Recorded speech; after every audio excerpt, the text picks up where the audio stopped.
you have two different products that you're selling. That product from the recruiter standpoint is going to be that position. From the candidate standpoint, it's going to be your resume, right? It's going to be the skills that you are bringing to the table that's going to fill that need for them. And so just thinking about how do you ensure that you are undeniable through every single stage of that process. And that really comes from breaking down that process. Welcome. I'm your host, Mark Graziano, and this is the GRC Podcast. This is your source for discussions about governance, risk, compliance, and more.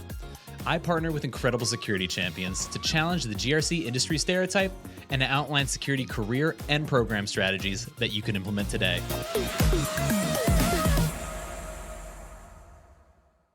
In today's episode, we're diving into a topic that's critical for anyone trying to navigate the turbulent job market of 2024, mastering the art of resume writing. We're joined by Gina Gabriel, a veteran recruitment strategist and the innovative mind behind Gabriel Talent Consulting. With the job market being more competitive than ever, Gina brings invaluable insights on transforming your resume from a neglected document into a powerful testament of your professional achievements. We've all been there, pulling out the resume for a hasty update just before starting to apply, only to wonder why you're not getting any interest. Now imagine if we shifted our perspective, treating our resume not merely as a task to check off, but as our own personal sales pitch. Picture this as creating something as captivating and groundbreaking as Apple's 1,000 Songs in Your Pocket campaign for the iPod. Today, Gina is here to show us that your resume is not just a chronological list of skills and work accomplishments. She teaches us how to encapsulate our professional worth and achievements in a way that not only captures attention, but commands respect. Learn how to make your resume work for you, turning it into your ticket to the next big opportunity. Let's get into it.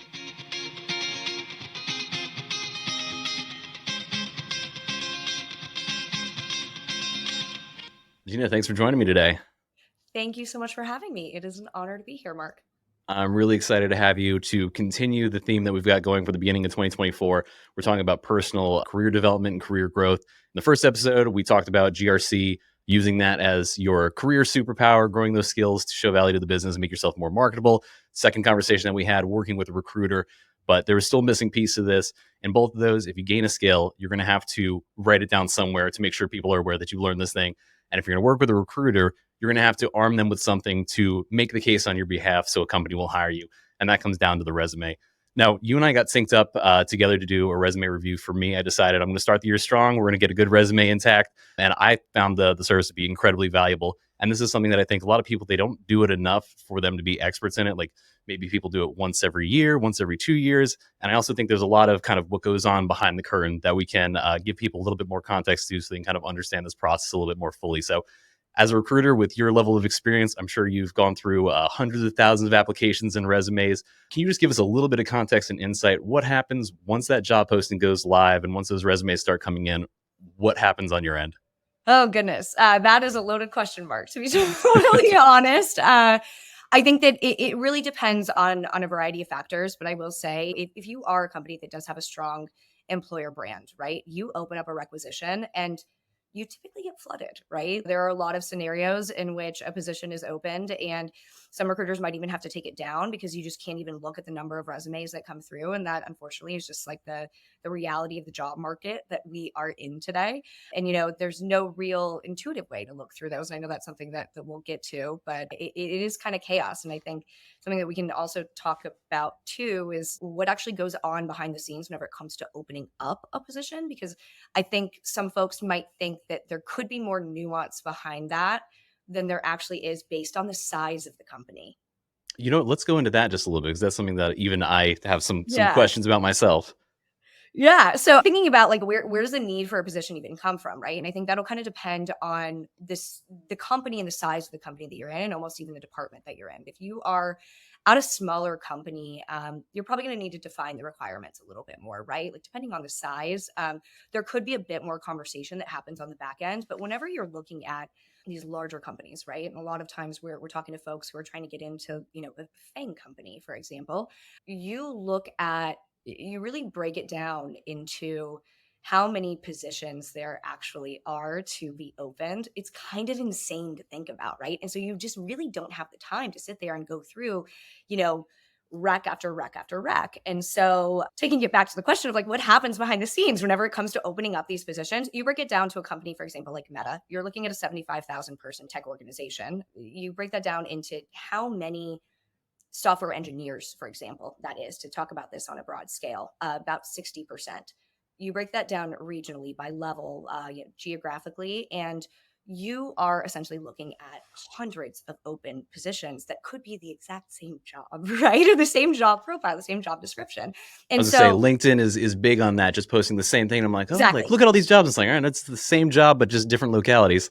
Exactly right. And so, but the logic is, right, is as this larger company, are you going to go out there and post 100 open jobs? Or are you going to post one job that's going to be a shell of a job that's going to collect all of your applicants within that region? And then for you, it's actually going to give you, as the recruiting team, quite a bit of information on your interview performance, right? How is my process performing? Can I get people through this funnel? Where are the bottlenecks, right? And so, that's kind of the thought process. And then LinkedIn, being the social media network that it is going to refresh that job posting every 6 or so days, right? To make it look like it's brand new. And that's where you see some folks on LinkedIn get kind of upset. Hey, why are you posting this job if you're never going to hire for it? And it's like, no, we are constantly hiring for it.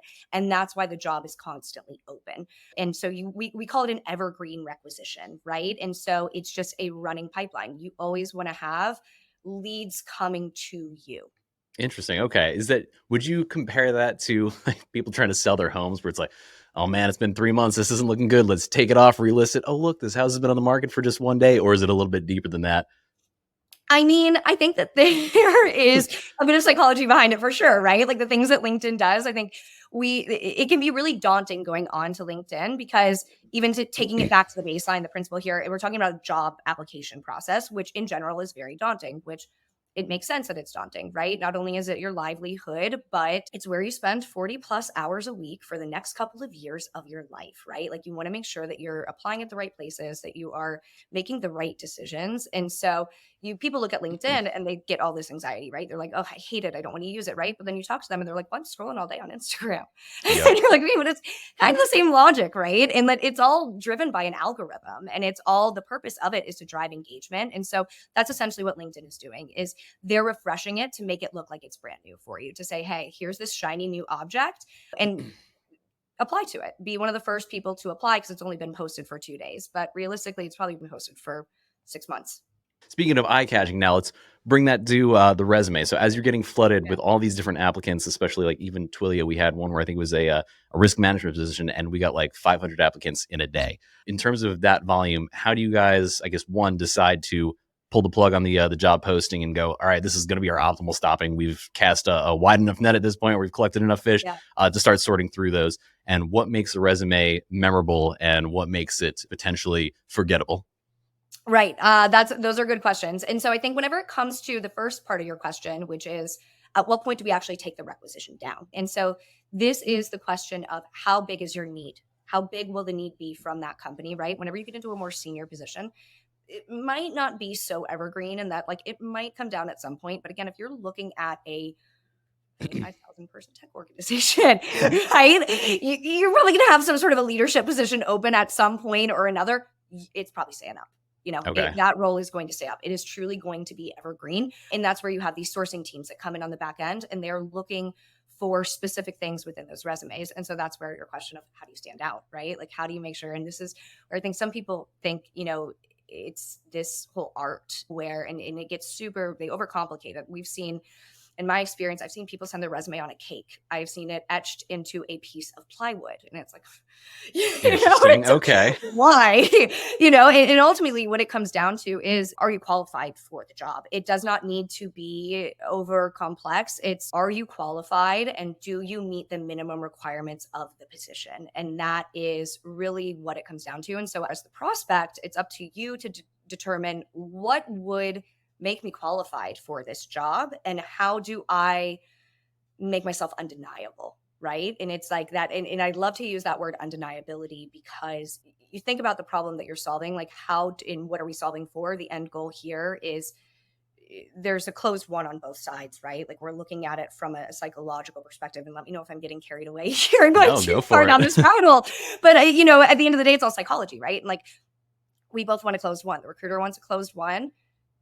The candidate wants a closed one. You have two different products that you're selling. That product is, from the recruiter standpoint, is going to be that position. From the candidate standpoint, it's going to be your resume, right? It's going to be the skills that you are bringing to the table that's going to fill that need for them. And so just thinking about how do you ensure that you are undeniable through every single stage of that process. And that really comes from breaking down that process. And that, I think, kind of goes back to alleviating some of that anxiety and am I getting carried away? No, absolutely not. I was going to say, I actually do like that term undeniable, because I think that's one of those ones where a lot of people will put in their resume, and chances are they do have that skill, but just based on the way the resume is crafted or the words they've chosen to use or the way that they're presenting their work experience in a certain way, there might be some tie into the job description needs and some alignment with the requirements, but the undeniability aspect of that, I think that's where your services really come into play. Before we jump into, I think, maybe some of the resume specifics about what makes a good resume, can we dispel some of the myths or confirm some of the myths? Because I know we've had this discussion when we were having our session where I was like, so like copying and pasting the entire resume and putting it in 3-point font in white on your resume, does that increase your chances? And you told me that's not necessarily the case. So what are some of the things that you see that are common misconceptions that people have about the interview process and the intake for resumes? Right. Yeah, I think that was a funny one too. I mean, just copying and pasting a resume. I mean, I've done that. Like, I'm guilty of doing that, thinking like, oh, this is going to be my in. And it's funny, I hear a lot of times folks will come to me and they say, hey, is there like a Workday trick, right? Workday applicant tracking system. Is there a trick that I need to have my resume in a certain format for me to get through the system, right? But the reality is these applicant tracking systems, if you've ever used them, and I've, Greenhouse Recruiter, JobVite, the major ones, they're not super intuitive, right? Whenever it comes to parsing through your top of funnel. So top of funnel meaning your applicants, the people who are actually applying into the position. There are some things that you can, it will tell you to filter for, right? Like it'll tell you that you should filter for education, but it's not intuitive whenever you're filtering for education, right? And the other thing is whenever you actually fill out these job applications, like the application itself, whenever you submit a resume and that resume feeds over into the automatic fields, right? And I think we've all seen that happen. It usually ends up being a little bit wonky, right? It never looks great. And that's why you've seen a shift sometimes in the application process to where even in job applications now, you're just submitting a resume. You are not at a lot of companies actually going through and filling out any of these fields. And the reason for that is because a recruiter that knows how to make a good use of their time, because recruiters at the end of the day, and you'll see me go back to this a lot, it's a sales process. And we are salespeople. We don't want to waste our time. And so if we think about the time constraint that we have here, we're not going to waste our time looking through all of those fields, right? Like I'm going to work smarter, not harder. I'm going directly to your resume. And I'm going to go through and try to, again, find someone who's undeniable. I'm parsing through hundreds of resumes. I don't have time to try to spot specific things. And so I know that's the conversation we'll go down is like, how do we ensure within just a few seconds that your resume is moving into the right path? But the main takeaway, somebody is reviewing the resume. It's not just going to be parsed by AI and thrown through an applicant tracking system and you're going to spit out here the qualified candidate. Somebody's actually taking the time to review these. Someone is taking the time to review it. Yeah, there are a couple of filters that you can put in, like, for example, employer referrals. Employer referrals are, we want to know where ad dollars are going. So you can look at the source, I should say, more so of where your prospects are coming from. Are they coming directly from your website? Employer referrals, things like that. Employer referrals are super important because there's the buy-ins. We want to make sure that we're looking at those. In terms of like other filters, again, not so much in there. It really is. Actually, let me take a step back because there would potentially be some knockout questions at the beginning of a process too. And you'll see some of those now. Knockout questions will typically be more so those things that are like, hey, are you willing to come into an office 5 days a week? Yeah, but are you willing to relocate? Are you willing to come to the office? And I like the phrase knockout question for that one because I think that completely, because anytime I see this, I'm like, ooh, that's a landmine. Right, exactly. And so to define knockout, it essentially means it's like whenever you say, hey, you get the question, can you come into the office 5 days a week? You say no. Tomorrow you get that automated email that says, hey, thanks so much for your application. We have found other qualified. Yep. It's really, you answered the question wrong. Oh, I'm trying to think back. You had one other point in there. It was the knockout questions, and there was something else. Oh, touching on referrals just a little bit, because I think some of the things that we discussed during our session with the resume review wasn't necessarily just the content of what we're getting down in the document itself. It was some of those little tips and tricks that you provided that I think were incredibly helpful, because I think this is one where there is a certain game to be played. So can you just share the suggestion that you had with me? Yeah, I think referrals are interesting because I almost feel like sometimes candidates or prospects will kind of see it as like a burden on the person that you're asking to refer you. And it's interesting too, because even sometimes internally, you feel some pressure of, okay, am I going to throw this referral at this recruiter, right? If I maybe know that they have a strong resume, maybe don't know them as well, do I take that bet? Me as the recruiter, what I will say is I'm looking at metrics again, right? I'm a salesperson. I want my closed one. And so I'm going to look at what's the most efficient path to get my closed one. And so if you look at pipeline metrics and you really break down the entire process in the sales process, you can kind of look at the ratios between, an applied in candidate or source candidate, somebody you go out and find on LinkedIn and pull them into process is what I mean when I say source candidate. And then you look at an employer referral, you have a higher likelihood of actually getting to that offer stage. It's typically like 4 to 5 times more likely. Of course, you have to be a qualified referral, right? Yep. You can't just get a referral, right? And say, hey, I'm Yep. going to get this job. You have to be qualified. You have to interview well. So there's more to it, but ultimately there is an SLA, and the reason for this, there's a lot of buy-in, right? Like psychologically, you're going to get a lot of buy-in from, of course, the candidate. There's going to be buy-in from the person who has made the referral. That person is going to get money out of it, very likely, right? Sometimes it could be up to $5,000 is what I've seen out there. Sometimes it's in equity. You don't know what that looks like, and so I think whenever it comes to the employer referral process, like it can be super, super important. And it does increase your likelihood of getting seen. Whenever it comes to the business perspective, there's typically an SLA between the business and the recruiting team, in which that recruiting team actually has to look at and respond to those referrals within a 7-day receipt. Okay. Yeah. So I it's remember that. almost Yeah. like a surefire way, or I mean, knock on wood, like a surefire way to ensure that your So you're not resume. sitting there for like a month and being like, am I still in contention here? So at least you'll hear something by the end of that period. Right. Yes. Yeah. And I think one of the things that you mentioned too, this is great for just even networking, I think, is if you see an open position at a company that you'd like to work for, if you don't have any contacts there, reach out to Yeah. somebody in their organization, make that connection. I think you suggested buying them coffee, like a $5 gift card to Yeah. one of the local coffee shops, have a chat. If you like me, then you can put me in as a referral. If you don't, then hey, we're connection at least. So maybe I'll just follow you and pick up some stuff that you post online. But worst case scenario, I think it's that's a very low stakes way to try Oh, to get yeah. that referral into a company. Yeah, and people be honest with you too, right? It's like if I am not comfortable giving you that employer referral, I'm probably going to tell you that, right? Yeah. And you know, you don't get what you don't ask for. And worst case scenario, I feel like that might even just come with the suggestion about I won't recommend you now, but here are some of the things that you can do in place. Because usually the people that are going to take those Right. calls are the types of people that will share some of that insight into what you need to do to get to those different positions. So I'd say definitely take a chance, grab some coffee with somebody, make some connections. I think that's a great way to try to lateral into a company that you've been dreaming of working at, especially if you don't have any connections there. Yeah, and that kind of like goes back to the LinkedIn conversation too. Like if there are companies that you're particularly interested in, why not go follow them on LinkedIn? Find the engineering leaders, find the tech leaders, the business leaders of those companies and follow them, comment on their stuff, interact, right? And thinking about being a sourcer, a great way to source is every once in a while circle back to the people who are following your company.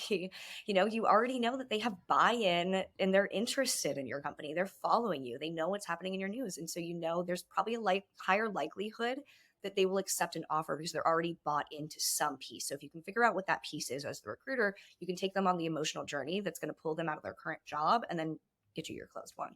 Yeah, absolutely. 'Cause I think there's almost, especially coming from the GRC space, but I think I've told people this, what makes you successful in my field is understanding the product and understanding how it Right. works, how the customers are using Right. it, how it's providing the Right. value. And usually if you're pulling from your own community to hire some of these resources, like chances are they're users, they're really bought into the company, what they're about, what the product is doing. They're aware of the value proposition. They're aware of maybe their own issues working with the product that they might be able to bring some insights into. So I think it's a great way to do that sourcing.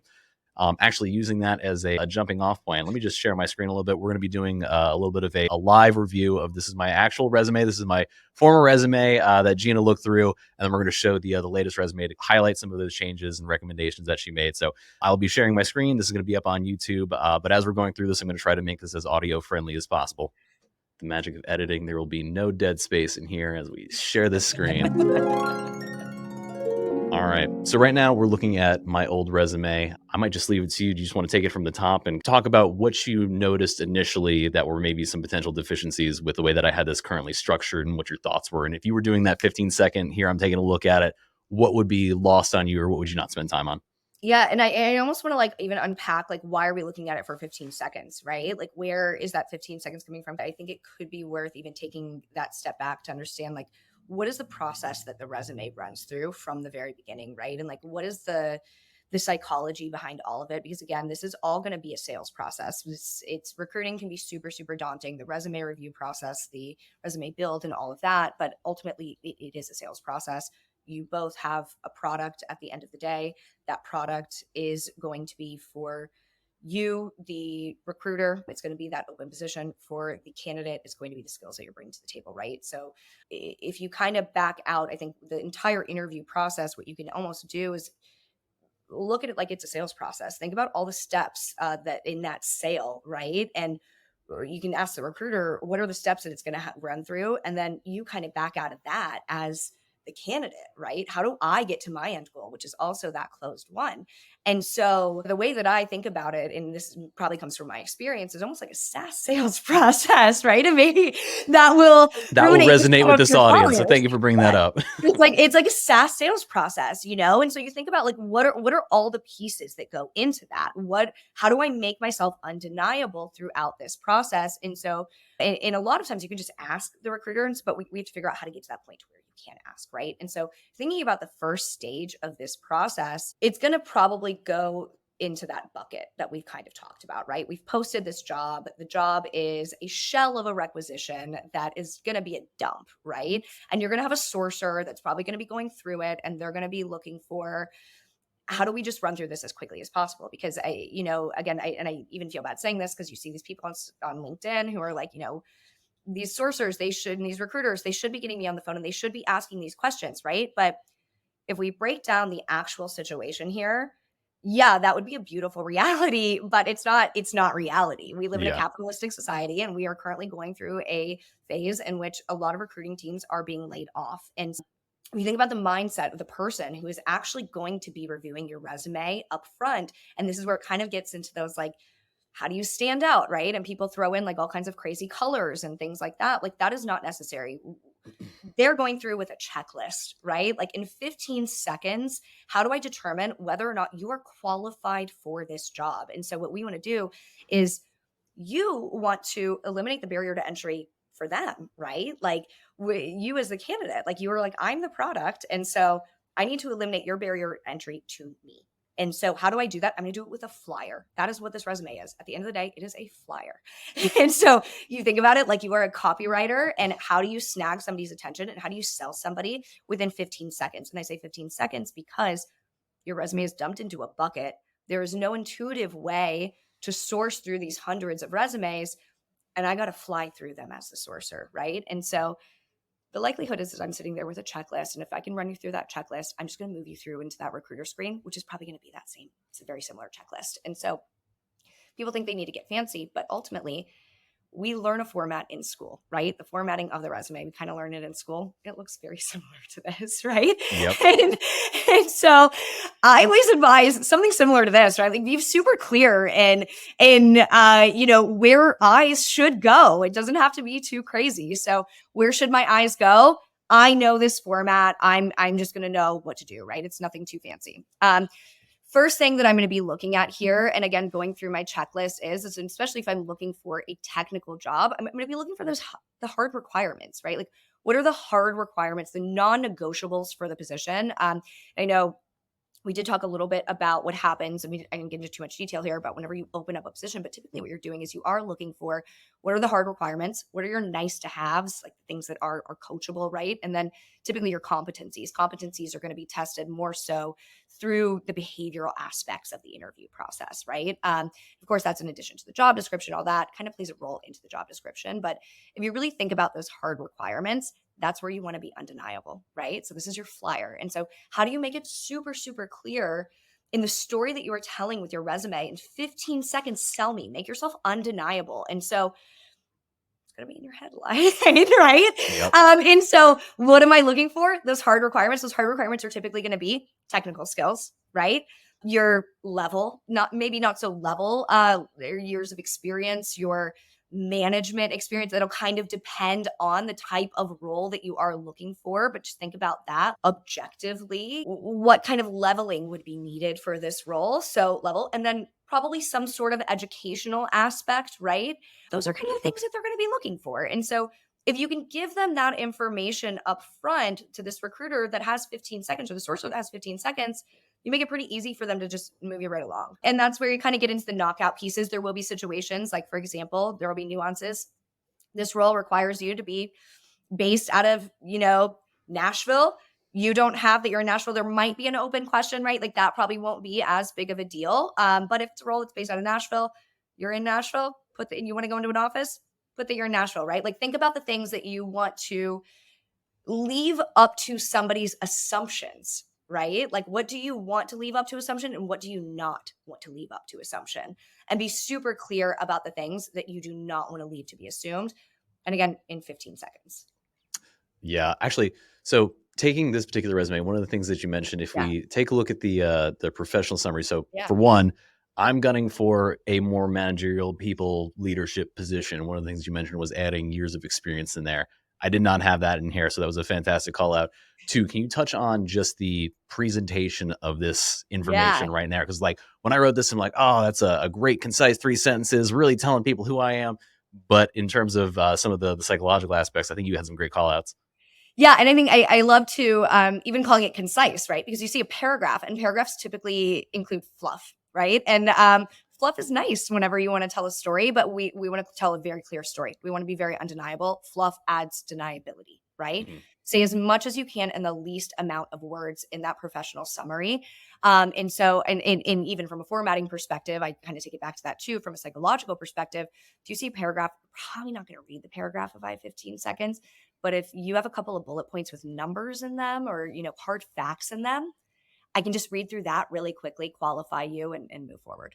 Even for this podcast too, I'm wondering like the psychological aspect of like, once I see something that's under 1 hour, I'm like, oh, I can listen to that. The second it gets like 1 hour and 1 minute, I'm like, oh, great though. Oh my God, that seems like such a pain in the butt. So yeah, no, there's definitely a psychological component to getting people to buy into these different things. And aside from just the content in there, making sure you're filling out like that you meet the requirements of that particular job, like you got to consider the people aspect of this. And I think that also resonates with the stuff that we're doing as GRC professionals. There's a lot of stuff that we do that would be great if we were able to do it by the book, but by the book doesn't necessarily work with your company's culture, your company's constraints, the time, the energy, the money that these people are willing to put into certain tasks, or even just the appropriateness of maybe something is so secure, but it's like, do we really need to do that? So I think, keeping the people aspect in mind when you're writing your resume as a GRC professional, that's something that's incredibly important to keep in mind.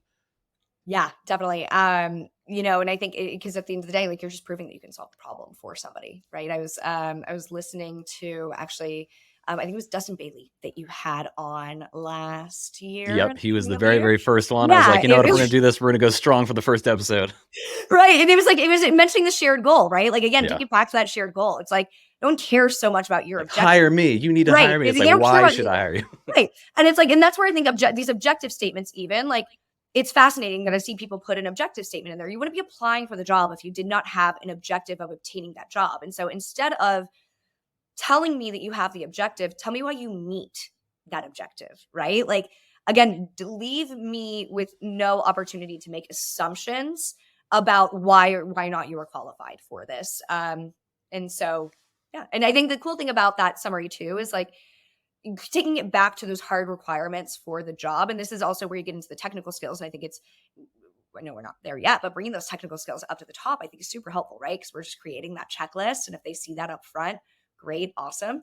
But if you can prove that up front and create that like undeniability up front, it'll carry throughout the process as well, which I think is super important. It leads to like higher compensation and all of that. So actually, this might, so I just realized this might be helpful for the other folks listening at home. So I'm going to describe just the general flow of my resume right now, just so you can hopefully visualize. So I've got my name in big bold letters. I've got almost your LinkedIn style header telling people what exactly I am, who I do. I've got my contact information.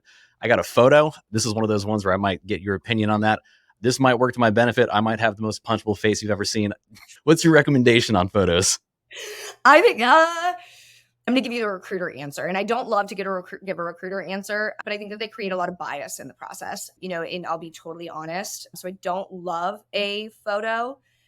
I'm one of those people that I do try to avoid looking at too many of the headliney type stuff in making that decision. I try to focus more so on the objective pieces, which are going to be your, are you qualified or not? And I think the photo tends to create some sort of a bias throughout the process. So Noted. That will be yeah. removed in the latest resume. So thank you for that one. Yeah. Uh, going down the page, I'll just continue going down this. We got professional summary. That's the paragraph style thing that I wrote that Yeah. distills my entire employment history into 3 sentences, but the formatting does need to change. Well, Employment something history. I actually I wanna circle back to a point because I was gonna make it and I got a little bit sidetracked earlier, but I think the professional summary too, going back to those hard requirements, the interesting thing about that too is it's a very easy thing to adjust, right? Like if you wanna be personal in the application that you are submitting, you can very quickly adjust those bullet points in that summary I to was going to ask reflect. that. So that's Yeah, where, in terms of if you want to get more specialized in terms of like you're applying bespoke to each one of these things, you want to yeah. change one thing. Is that the section you do it in? I mean, you can do it throughout, right? Like, I don't think there's a true right or wrong there. I think that it could be helpful to do it throughout. I think it'll depend on how nuanced that role that you are looking for is, but I think that it's a very easy place, At the right? very You least, that's don't something just to rewrite. consider. Yeah, you don't have to rewrite your resume every single time. It's a quick, easy way to make some adjustments. Awesome. See, this is why I loved our conversation. That's a great thing because that's something that I normally am just like, oh, how much effort do I put into trying to make these as tailored to the specific job that I'm putting into place? Because that's a lot of effort to go through and try to Yeah. remake your resume. So yeah, if you want to focus on maybe a high value thing, focus on that professional summary. Yeah, and that even goes into, like, the thinking about, again, like, kinda checklist piece and, like, what is the recruiter looking for too? They might even be looking for, like, job titles, you know? Thinking about that job title piece and the story that you wanna tell. If you have someone skimming over your resume, they're just looking at job titles. Um, Actually, you know what? Let's get into that because employment yeah, history is the next one that I have in there. So again, professional summary, employment history, those are my 1 and 2. I think you had something clever when it came to the job titles because this is one of those ones where I almost view those as static, and that's something that like based on the job description, the evolving nature of your job, chances are when you got hired, you're going to be doing something different than right. the actual job title that you were hired to do based on different things and company needs. So in terms of the malleability of that, I think you suggested there is some level of opportunity to, and again, obviously use some responsibility and liability in terms of when you're doing this, making sure that you're keeping to the true nature of the work that you've completed. But the job that you've been given at your company is not necessarily something that's super static that needs to stay in the exact form that it is. Correct, yeah, and again, think about the story that you wanna tell, right? And this is where you can get kinda creative with the job title, in that I mean, obviously, don't risk your integrity here. That would Yeah, never be the absolutely. Yeah, advice. yeah. But you know, if you have a job title that might not make sense externally to the broader, industry or population, feel free to adjust it, I was right? say And I'll I use think, mine just as an example. So yeah, when I got promoted to management, I had mhm, the official title is Software Development Manager 3. And it's you're like right. that's not very descriptive. It doesn't really tell what I do. I came from a GRC solutions lead, and that's I think we've discussed too. There are certain things that sounded great to me because I think solutions or GRC engineer. I'm like engineer is a little bit strong for what I do. Solutioning that's a little bit I think more aligned. But then even talking to somebody like you who has the considerations of that sounds more salesy and just having Yeah, somebody else to kind of ping these ideas off like does this capture the work that I've been doing. So yeah, even yeah, in terms of what I have here, manager of governance risk and compliance, I am aligned to because one of the things you call that specifically was yeah, are you aligned to an engineering org, are you mhm, technical? And right, I am. We are sitting within security, which is sitting within R&D, which is an engineering focused organization. The work that I do, there is an engineering component working with teams to spin up automations for GRC. So there is a level of engineering here that wasn't captured by my job title. And when I'm going after these different positions, especially at highly technical companies, the way that GRC is kind of transitioning, they're looking for more of those technical resources who can do some of the hands-on work, some of the right, GRC engineering. And I didn't have any reference of that. So I think that's one of the things. Be a little bit creative, and again, be moral about it, but you can be creative with the job titles. right, right, exactly. And to eliminate anyone's potential fear of doing that as well. Typically, whenever you're doing an employment check, like on the back end, you've gotten that job and all of that. They're the team knows that they're going to get a workday title. Typically, it's whatever title is coming from your HRIS system is probably not going to align with what is on the resume. Totally, they're really looking for integrity, right? Like, were you there in a similar capacity to what you are claiming to have been there in, right? And so So you will get checked on this. So be honest about it, but also Yeah, like right. Like, there is yeah, the we're gonna flexibility. want to know that you were there sitting within the tech org, but Yeah. ultimately, like the title itself that you have internally will probably not reflect the scope of the role you have. And I think something that you can also cross-reference against is almost even like looking at job titles that are out there, right? Like, for example, they'll probably be a bit more vague versus what you might see or what you might want to call yourself Yeah. too, Well, even because for like for you know how GRC, specialized, right? Like, if you yeah, know how there's a specialized lot of different, like, even searching for, like, there's like customer trust, there's trust and you are. security versus trust and safety, and then there's a lot of different variations. So I would say I wouldn't feel bad about changing it to reflect the person that Right. you know you are based on your experience. One of the things specifically focusing, I think, in the employment history, if we take a look at this, since I am going for a new people manager role at potentially a Mhm. higher title, one of the things that you call that specifically was I do not have much of a reflection here of my people leadership skills. So we will touch on that in the latest resume, but I do want to make sure I'm calling that out here. Scrolling down, we don't have to get into, I think, the nitty gritty of all these different bullet points, but one of the things that I did want you to discuss a little bit is who's the audience for this bulk of the resume, where you're Yeah. talking about like your entirety of your job history. Yeah, and I think going back to, again, like, what is the process that your resume is going to run through, and who is your target audience for each phase? What is the barrier that you, as in this case, the salesperson, what barrier are you going to have to overcome in order to sell yourself, right? And so just thinking about who's the target audience for all of it, it's going to go through a couple of phases typically, right? First, you're going to start with that sourcer, that recruiting team, right? That they're pretty inundated. They are trying to fill their rack. They're trying to move as quickly as possible. And so they're just looking for a clean cut. Who's going to be a yes so that I can meet my metric, right? So they're moving you forward. You're going to get on the phone with that recruiter. That recruiter is going to go through that same high level checklist, right? So we're kind of the high level folks. You can sit here and talk to me about About government risk FedRAM, compliance all DFAR, day. ITAR, Like, yeah, like I even asked you in our conversation, I was like, I need you to define GRC. Like, yeah, yeah. I want you to, and that is where, even going back to acronyms, I would always say, like, define That's a your good call out acronyms too, up front, because right? we're so Yeah. ingrained in the space, it Just makes sense to us, but people reading right. this, they might not be. So make sure you're I don't defining know that. what I don't know, right? And if I have to go and Google something, I don't You're not feel like gonna. I'm it. not You know gonna what I mean? get that Just job. resume I've looked at. I don't feel like Googling right Yep. now. Or maybe today you caught me on a day where I really want to learn and I do Google it. You know, you never know. But you don't want to Uh, take that chance. So You don't again, want to take a being chance. being Exactly. definitive You about don't what you're want to take a communicating. chance. You don't want to leave it up to assumption. You want to be undeniable. And Yep. so, taking it back to that undeniability, that recruiter, they're going through their checklist, right? And so, once they wrap up that call, then they're going to shoot that over to the hiring manager. And their goal is, and the reason they're going through that checklist, and I say not to waver so much in their checklist, anything that you've already put on your resumes, and be confident in what you're putting on your resume too, because they ultimately have to build the hiring manager is their customer, right? And so they're building trust with their customer. And so they want to ensure that everyone that they're putting forward is going to be of quality. And so that person, what they're going to be looking for in your resume too, is in that hiring manager, they're going to forward it over to that hiring manager. That hiring manager is going to be looking for, from a mindset perspective, ROI, right? Like, at the end of the day, we can put hiring managers and everyone through as many bias trainings as possible. Even going back to the photo, right? Yep. Like, put people through all these trainings, but at the end of the day, it's a human being, right? These are humans that are looking at your resume. That hiring manager wants to make their life easier. They're the subject matter expert as well. And so this is where, like, aside from those things like people management, where, like, me as the recruiter, again, I'm trying to level you out. So I'm probably going to go through and read, okay, like, were you a people manager? Where have you hired a team? Have you scaled a team? How large was that team? Whatever questions that might need to be asked.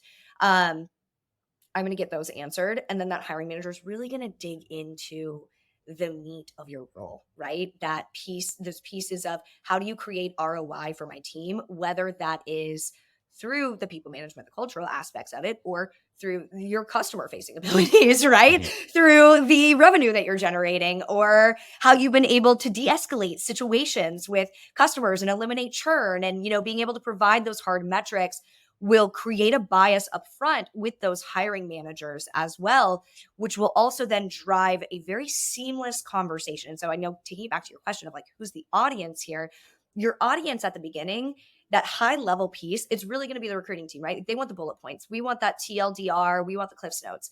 You go to the hiring manager really wants the meat. They want to know, this person is going to be a part of my team. How am I going to get an ROI? Whether I have one open head or five open heads, I need to ensure that I'm not going to have to offboard this person at some point too. Yeah. I want them to make my life easier. Yeah, I It's think kind of the an make your life easier and they yeah. get some benefit. I think that was one of the biggest call outs too, because I think we had the conversation about, all right, I started this podcast. Like, this is something that I'm proud of. Do I reflect this on my resume? And we had the discussion of like, is this something that that hiring manager can then leverage for if it's to make their company look better, if it's like free Mhm. marketing for them, if they can join it, if they can source other guests and make those connections, like anything that you can add that is definitely going to resonate with a leader who can use your skills to their benefit, add that on there.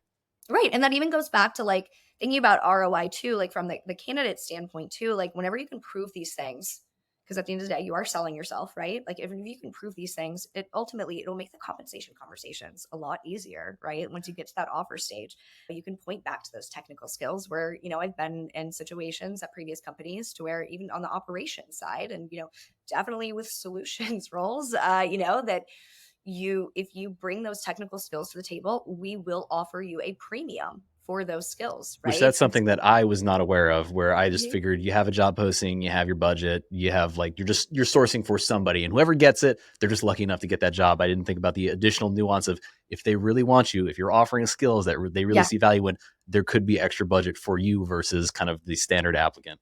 Right. Like if I can kill two birds with one stone, why not? There's a gap on this team. And I think that's where, like, if you have a really strategic recruiter too, and that's where recruiting gets kind of fun. And if you look at it as like a business problem from a recruiter standpoint, okay, I know this team has a gap, yes, in this open head, but what if there's another gap, right? Like this gap in this specific data language that, the team is currently lacking. And I see it on your resume, probably going to pay you more because you're going to bring that to the table and no one else has it. Yeah, I thought that was a great call because there's some things that I've added to this since we had that discussion where I'm like, you know what, that might be valuable. Let's add that in there just in case. Again, being Yeah. undeniable. I really like that term. Yeah, and it's Um, the same thing with revenue too, because then you can take it back to the negotiation and say, "Hey, look, like I have this track record of generating X amount of revenue, of growing revenue.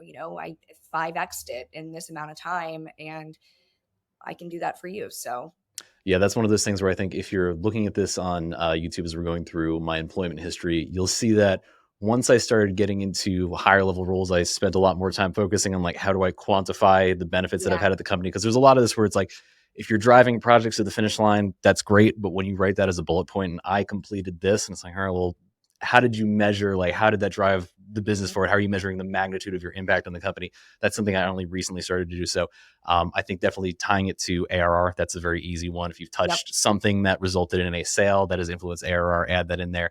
One other call that I would have, I'm a big fan of percentages because there's some things that it's difficult yeah, to quantify, especially in GRC. If you're improving processes, you might not be able to take the time to measure, all right, how much time do we spend on this before? And that might be like not accurate right, or it's difficult to do. So if you take a look at processes and let's say you take a process from like 17 steps to 5 steps, like track that percentage difference there. right, And I think being able to have some type of tangible metric is going to make these bullet points a lot better. So get creative with them. I understand that measuring some of the stuff that we do is difficult, but getting some type of clear, concise, this is the value that I bring to the table. You can quiz me on it. I'll be able to talk to it. And you can basically extrapolate here. This is what you're going to bring to my company. I think it's a valuable thing to have. So you'll see it's been lacking in some of these other ones. I'm not going to go back and try to make things up, but definitely going forward, I want to make sure all of the resume points that I have on my future careers that have some level of tangible metric that I can bring to the yeah. table. And I think the cool thing about those metrics too is you can almost think about like again going back to the story that you're telling is think about the impact of the numbers that you're using, right? Like I've talked to a client recently who had mentioned that they had cut a standard response time to a client by 4 hours. I was like, great, 4 hours. What does that mean though? Like, is Yeah. that a lot of time? Was that not a lot of time? So, well, what's the percentage adjustment, right? Like, so almost just having the numbers and like you said, percentages can be super powerful in driving just the reassurance that you can drive results, right? And then that'll drive a lot of behavioral interviewing too. Actually, going back, because I think there was something up here. Yeah, one of the other callouts, not necessarily specifically metrics, but for example, from the GRC position, a lot of the work that we do is selling the work that our team does to make Yeah, sure that people feel comfortable with our product. We want to be out there telling people, hey, this is what we do. This is your concern. Here's how we address it. And usually those conversations happen with C-level stakeholders. And one of the things that I had in here was just I communicated with security conscious stakeholders. And right. especially as I'm going for a higher level position, one of the things you recommended was specifically call out who were those stakeholders. And you'll see in the new resume that I have, we specifically call that they are the executive level, the C-level people. So that's another thing to do, in addition to focusing on just the tangible metric. Also, if you're speaking to certain people, make sure you call out those resources. So it's not just, I was speaking to, I don't know, like an analyst and they were totally cool with me and they decided to give the go ahead to buy our product. No, I was speaking with the CEO, I was speaking with the CISO, I was speaking with the CTO, and then I was able to get their buy-in and I was able to create that assurance for them to move forward with our product. And I think that's a lot better story. Right. Yeah. We're using those, but again, don't leave room for interpretation on who your clients were.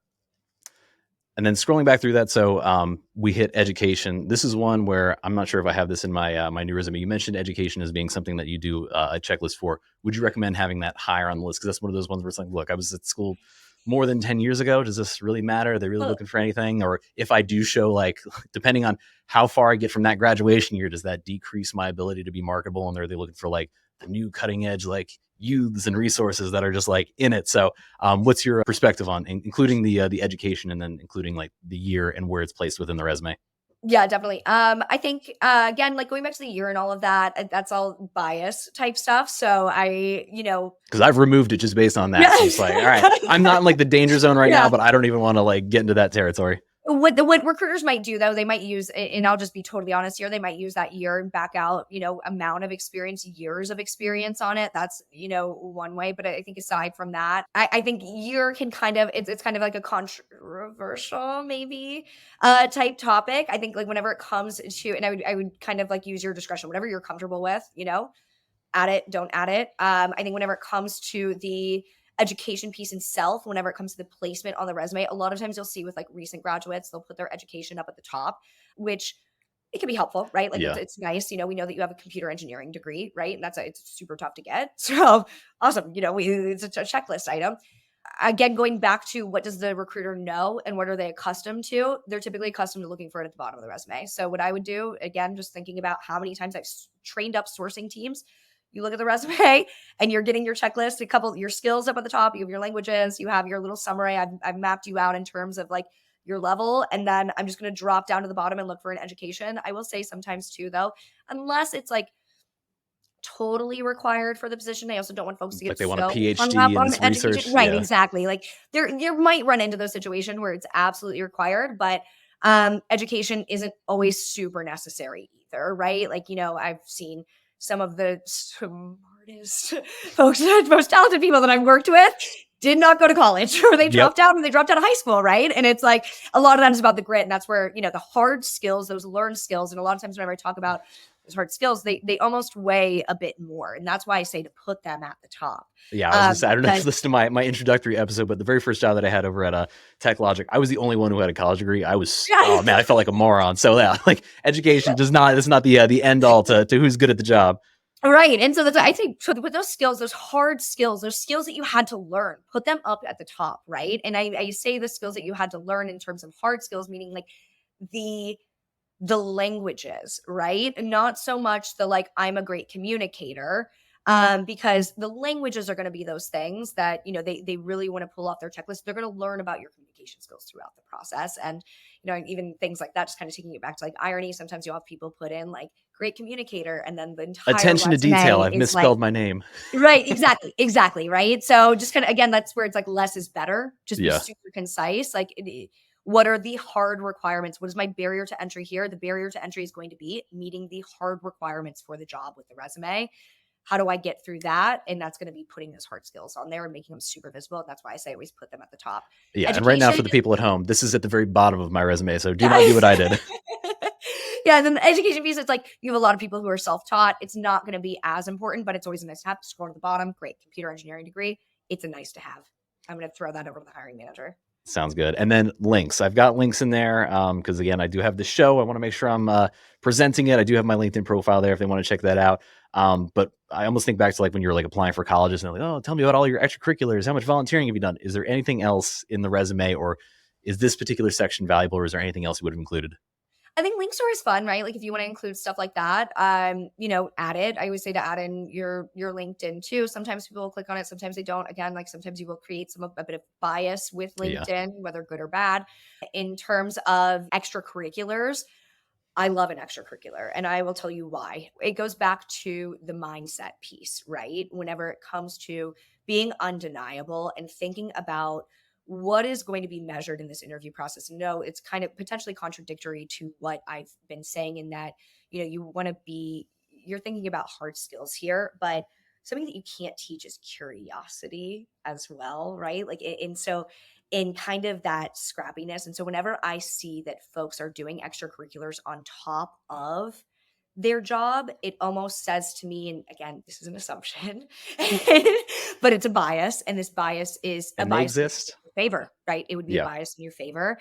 And so if you're taking courses on any platform, even LinkedIn Learning or Code Academy, whatever that might be, add those things because it shows me that you are curious. And I'm typically going to be looking for folks who can solve problems. That's what behavioral interviewing is all about, right? Like someone who doesn't let themselves get bored, right? Is always constantly wanting to learn and expanding their horizons. And so that's why I say I think those things are always, they're a nice to have on the resume, right? I don't think that they're going to be the make or break of whether or not you're going to be moving forward in the upfront process. But I think that it does show, and it's something that you can lean back on if there's ever a question of it from a behavioral standpoint. Does this person have the mindset of a doer, right? Is someone who's just going to go in and get shit done? Like it might create that bias that, yeah, you're not going to let problems happen. I have all these extracurriculars. I love to keep things moving and I love to learn. I think it's always valuable. And honestly, I think that if you had to sum up like what do you look for in like an entry level role, that is one of my like key criteria. Like Yeah. being curious is it's Yeah. a free skill. Like you don't have Yeah. to do anything, you don't have to pay anything. You just go out there. It's like what excites you? What's something that's like you just didn't know before and now you're curious about and you took Right. the time to go investigate. That's what I want to see. So I'd say if you're brand new, definitely something to include. At least if you're interviewing with people like me, that's something I would absolutely look for, especially if you don't have the bullet points for your decade long of experience. If you only have 1 year, your education, I want to see what else you're doing that excites you about Yeah. this. That's a really good point, actually, Mark. That's a really good point for recent graduates. Anything that you did in college, some people might even think the jobs that they had in college weren't relevant. The fact that you were Working while in in college, impressive. right, and like you were working full time, whether it be in the service industry, hospitality, or whatnot, and now you're looking for a more technical job. Like the fact that you can get through school and maintain a job, like I think that says quite a bit about somebody, right? And so, I think that's where again, like extracurriculars, they can be really Yeah, absolutely. important. All right. So this is my old resume. Again, summarizing again, we had the title, professional summary that was in paragraph form, employment history with a lot of different bullets there, education, skills, and links. Now, if we go over to the new resume, the latest resume, you can see we've made a couple of different changes. We still have the title. I've defined what governance, risk, and compliance was. So the audience could be aware. Picture's still there. We will be removing that. Don't worry. Professional summary, we have the 10 years of experience in the field. We have some references to people leadership. It is in a format that's a little bit easier on the eyes, and we've moved the skills up there as well. Mhm. I do want to talk to you about this one. So I think it's one of those ones where it's like, oh, like how do I distill like a decade long of experience into a specific skill set? So between the two things that you would recommend editing if you are applying for a job, would you say the skills matches up with the hard requirements and the professional summary? Those would be the two main places if you're going to do any kind of customization. That's where it would be. Yeah. If you were going to do any kind of customization, and I always say too, like lean a bit hard on the skills. Again, those hard skills that you had to learn, those languages, things like that, because you don't know what you don't know either. And Yeah, so there could be again other gaps within that team that maybe you're just not aware of that you could be filling. So always lean on those skills. But yeah, I think if you're going to edit two places, that professional summary and the skills would be the best spots, most awesome. valuable. Okay, moving down to employment history. So this is one, again, you'll see here, we have a new bullet point front and center. If I want to be moving into another people management position, I need to have some type of reflection that I am up to the task and I do have the experience. One of the things that I thought was a fantastic call out from you was like, how do you add metrics to being a people leader? And I think retention of your team, having a 0% attrition rate, that was because I feel like if you are a people leader and you have high turnover, like I want to do some self-reflection and the ability to expand the team. So one, team satisfaction, and two, strategic growth. I think those were two really important topics to bring in to add to a bullet point in there. We do have the call outs for the CISOs and CTOs in terms of my role doing customer engagement. So again, calling out those specific stakeholders, not leaving anything to the imagination. And I think I reworked a couple of different bullet points in there, but I'd say the main call outs from what we discussed before that are to make the, it's almost like the 80-20 rule. So the 20% effort in this professional summary and skills, that's going to create, I think, a lot of the 80% efficiency of people maybe calling you back. So after we had this discussion, I definitely feel a lot more confident with the way that my resume is. I think it reads a lot more clear. I might leave that up to you since now you're getting a second eyes on it. What do we think?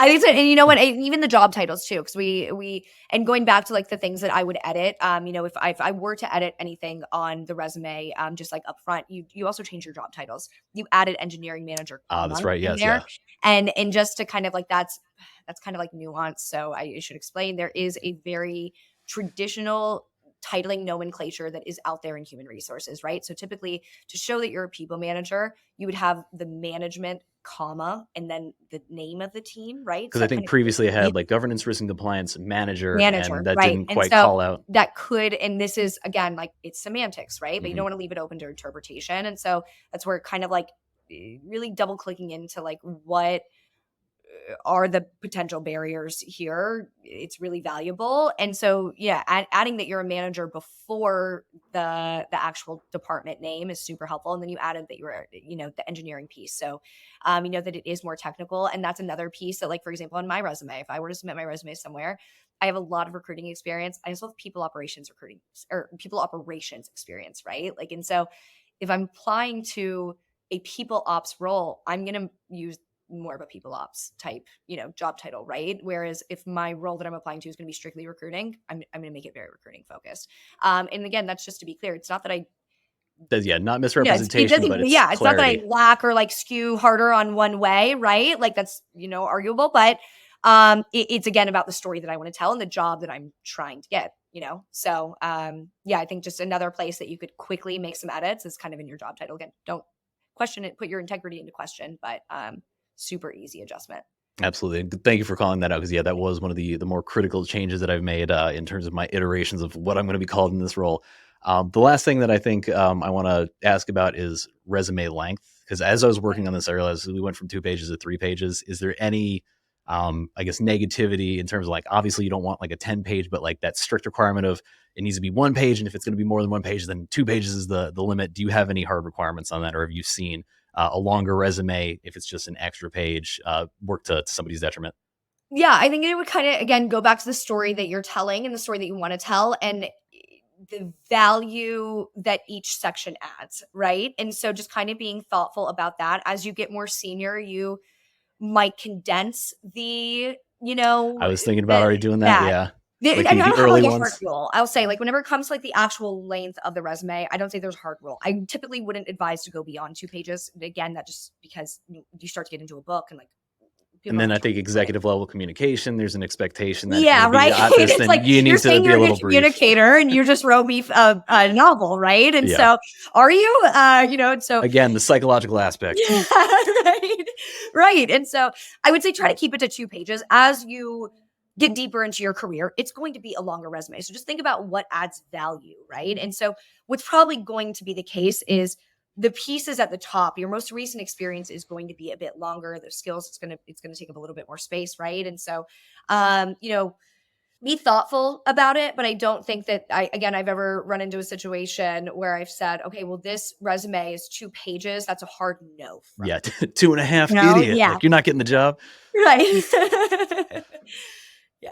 All right, fair enough. So that does it for the screen sharing perspective. Hopefully, I made that easy for listeners to understand what we were doing in there and it wasn't too disjointed. But we'll stop that. And I think one of the important things to know is, yes, the resume is very, very important, but also you get that resume in, you get that acceptance letter, you get, hey, we want to screen you for this role. Can you walk us through some of the after steps and I guess potential considerations of once you do get that resume fully accepted, you've crafted it perfectly, people Yeah. are buying into it. Now you have to deliver on it. Right. Of course. And, I think the interesting thing about that too, and this is kind of even goes back to the resume, is a lot of the interview process, they're going to be testing certain things, right? They're going to be testing, of course, your hard skills through the process. And then they're going to be testing your soft skills. Those soft skills are going to be more so like your mindsets and then your communications and things like that. One of the things I think we had talked about too was on the resume with the skills piece, adding like weighted scales, right? I was wondering how you felt Yeah. about that because I feel like no one's going to put Yeah. like, oh, 1.5 stars for leadership. Like, that's just not something. So I didn't know if that reflection of like your Yeah. skills in that way was something that was beneficial or worked to your detriment. So thinking about it and going back to the principle, right? And going back to the undeniability aspect of everything and thinking about like what's going to happen in this interview process, right? And the barriers that you're going to as the seller, the candidate, how are you going to break through every single one of those barriers? If you are putting anything into question for that recruiter has hundreds of resumes in front of them. They are not going to sit there and question it. They're going to say, moving along, right? So I'm not going to waste my time. And so I would always advise like don't put those weighted scales on there because what's going to happen in that interview process and again thinking of the barriers is they're going to test these things, right? And so your resume is going to drop in, you get that phone call, that's really exciting. Now you get the opportunity to own your narrative. You are answering their questions of any assumptions that they might have, any open questions that they have. And so it's where you start to tell your story. And that initial call, you're really just going to be running through that checklist again, right? It's that qualifying call. It is do you meet the hard requirements? And maybe can you give me like one antidote to where you can apply these requirements, right? Like, can you kind of speak to it enough? And again, I'm not the expert. I've probably I've heard enough people talk about it to where I could maybe do some of this or like walk or talk the talk. I cannot walk the walk, right? But what I just want to make sure that I can put you in front of somebody who can walk the walk, right? Yeah. And so once I put you into that, that's where your hard skills are going to start to get tested. So what I say is like, don't sell yourself short whenever it comes to those hard skills, because in that initial call, because that recruiter's going to be talking to 9 people that day, and Yeah. chances are 5 of them were super confident in those skills, and they're going to move those 5 forward, right? Yeah. Because then they're going to test it throughout the process. And so just going back to, I think your question was what happens after. Once you're in that call with the recruiter, I think something that a lot of people don't realize is that you can just ask, right? Like the recruiter, again, at the end of the day, you all have the same end goal. You both have that goal, and that goal is that closed one. And so why not just ask the questions, eliminate the anxiety from the process and say, hey, what can I expect? How will success be measured at every stage of this process, right? And the funny thing is recruiter's going to tell you. And a lot of folks are just afraid to ask it. And it would always kill me. Like I was at Club Kitchens, we would do these like crazy case exercises. And I would give people a link to my Calendly and I'd be like, you're going to have to present this for an hour and a half. I will lead you to the water of how to make this work. And people would not put time on my calendar. I'd be like, why? We both want the closed one. Like, let me give you advice, right? And so you can ask the questions. And recruiters will be transparent with you. They will tell you what to expect at every stage of the interview. They will tell you, they have KPIs on key performance indicators on what measures success. And that'll be from their success and from a candidate's success. They're going to give you an idea of maybe the competencies of the technical skills. They might even break down on a person by person basis what that conversation is going to be for you, right? A good recruiter is going to do that. And so, yeah, I mean, just like, again, taking it back to what to expect and how to break down every single one of those barriers, it truly can be as simple as just asking, what Nope. do I expect? And And then before every stage following up, and even the coordinator, ask the coordinator, what do I expect? What is the topic of this conversation going to be? And what are the measurements for success? now it's one of those things where even if you ask, again, this is something that many of us are not doing consistently enough to be an expert in it. You do offer additional services. Would you mind just giving a little bit of plug for the services you offer? Because again, I was lucky enough to get synced up with you doing levels.fyi's Yeah. resume review. But at the same time, there is a huge component of this that they do not cover that you do. So I want to make sure I'm giving you some time to talk about that.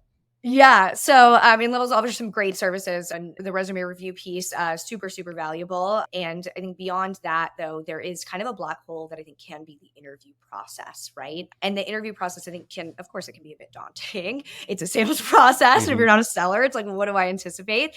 And I think behavioral interviewing in particular is a bit more of a gray area than those technical interviews, right? Like a lot of times in a technical interview, you have it or you don't, right? And then in behavioral, it can be a bit more gray, and that a lot of times I think folks think that hiring managers are looking for specifics, but they're not. They're more so looking for mindsets. And so it's like, how do you give answers and how do you give examples that are going to show that you exude those mindsets? Because those are things that are not teachable and they are much harder to coach, right? And to be honest, I the majority of my experience, I will say, is in sales recruiting, business operations recruiting, right? And so a lot of focus on recruiting towards mindsets. Obviously, the hard skills are necessary, especially in operations, but the mindsets piece, I think, is where it really gets fascinating. And that's where concocting answers and like telling the right antidote in the right way is super important because again, you want to create that undeniability throughout the process. And these hiring managers are taking notes, right? Whenever you're in that applicant tracking system, a lot of times what they're doing is they're on a rating scale. If you're recruiting at scale, you know, you have multiple people going through this process, you need a very clear way to determine whether or not somebody is qualified. And so there will be in the applicant tracking system on the back end, like a full form that the hiring manager is going to have to fill out based on the questions that they're asking and how you respond to those questions. And a lot of it is not going to be, do you have the right answer? It's going to be, did you give me the full story?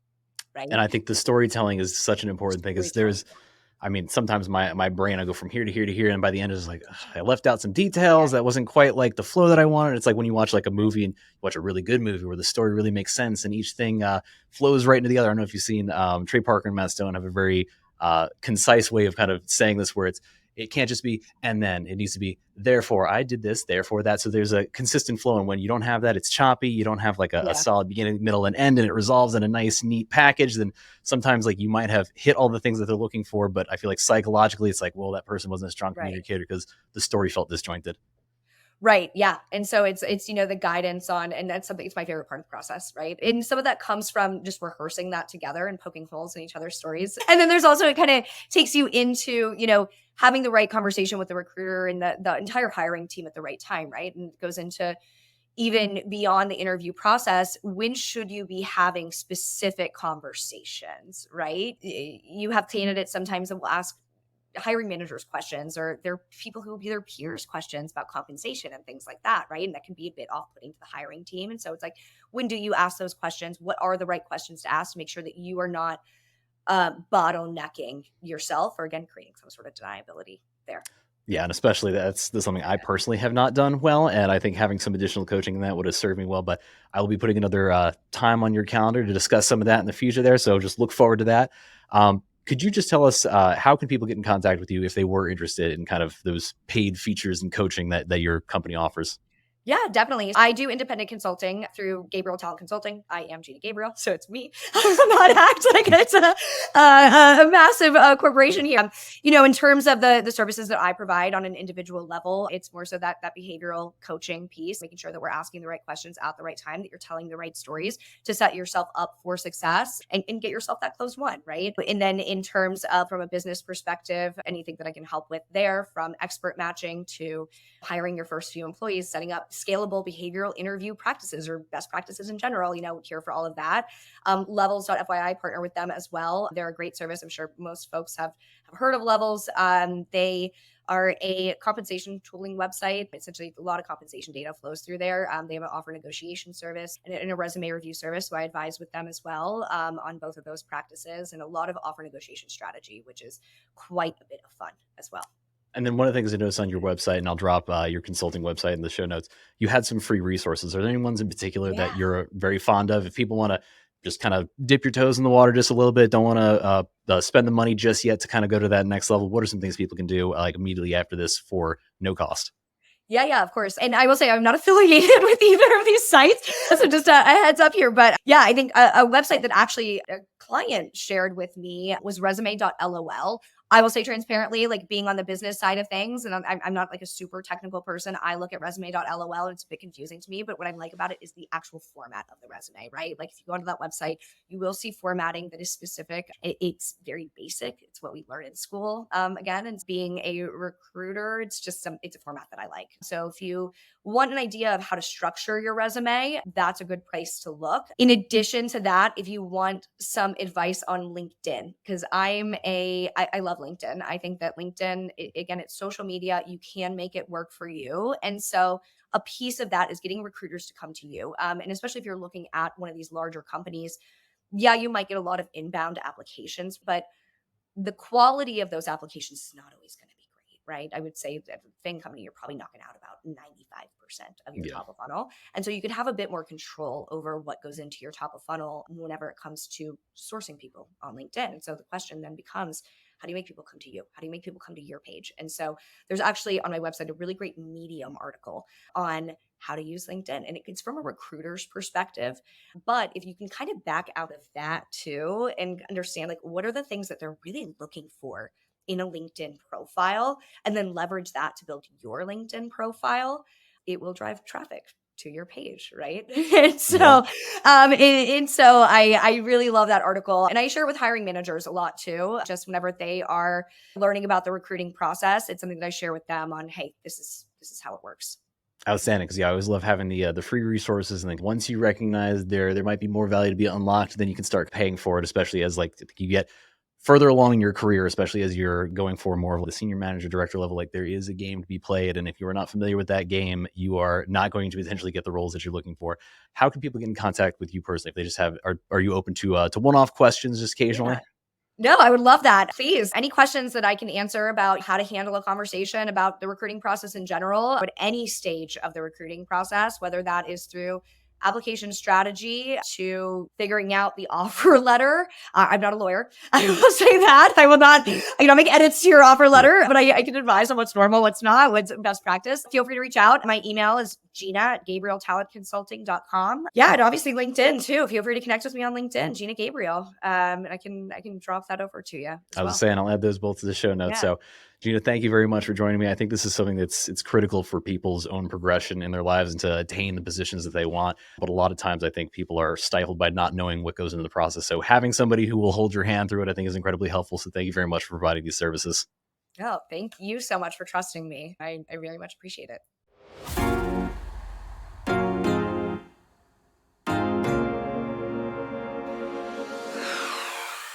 Thanks for joining us for another episode of the GRC podcast. We're releasing new episodes on the second and fourth Wednesday of every month, so be sure to mark your calendar.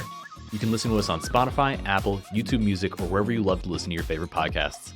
If you're enjoying the show, please take a moment to rate and leave a review. It really helps us reach more listeners like you. Don't forget to connect with us on LinkedIn by searching for the GRC Podcast Company page. This is a community-first podcast, so we'd love to hear your thoughts, your feedback, and suggestions for future episodes. Lastly, please be sure to visit our website, thegrcpodcast.com, where you can find show notes, exclusive content, and sign up for our bi-weekly newsletter where I share updates about the show, as well as curated content with simple solutions that promise significant outcomes. Thanks for listening. Until next time.